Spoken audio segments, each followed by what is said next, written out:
We were very pleased. The teachers who saw the exam thought it was a fair test. We're, of course, pleased. The results are back from the state's newest standardized tests. Some area schools excel while others don't make the grade. Good evening and thanks for joining us. I'm Dan Klein. 2 months ago, almost every Indiana third grader took the first state administered reading test. Some who don't pass may not be allowed to move on to fourth grade. Reaction from area administrators and the state superintendent is tonight's top story. And they had 95% of their State Superintendent of Public Instruction Tony Bennett officially released the scores Tuesday morning. 84% of Indiana students passed the first IREAD-3 exam. Where they're using data to drive instruction, and it's data at the individual level.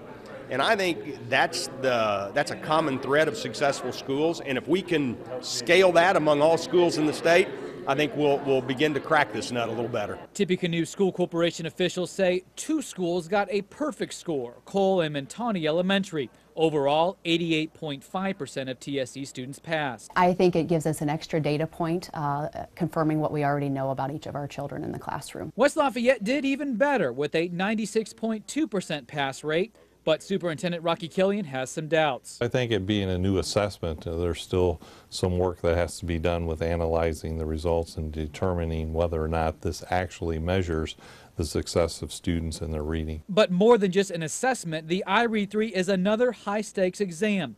Any school scoring less than 90% must develop an individual reading plan for the school by the fall. In the Lafayette School Corporation, 80.3% of third graders passed. Miami Elementary at 69% had the lowest of any school in the county's 3 districts. I think it's extremely important that you not think about instruction, about what we're going to do to pass a test. I think what you want to think about is what can we learn from this that help children become more effective readers. Each administrator has some concerns with the specific numbers released by the state. Superintendent Ed Eiler says one potential difficulty with the test is that all students take it and are counted, even if they arrive at the school for the first time the day before it's administered. He estimates the results would improve for LSC by 5% if the same measurement would be used for the IREAD-3 as is used for the I-STEP, that a student must attend for most of a year before being officially counted. All we can do is keep trying to get better and improve, and hopefully more kids will be successful.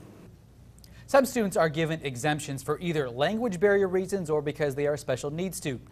All other students who didn't pass will be able to try again later this summer after taking a remediation program. If a student doesn't pass, it's up to the district to decide whether to hold the student back for all subjects or just for reading. Right now on WLFI.com, we have a link so you can see the results for every school.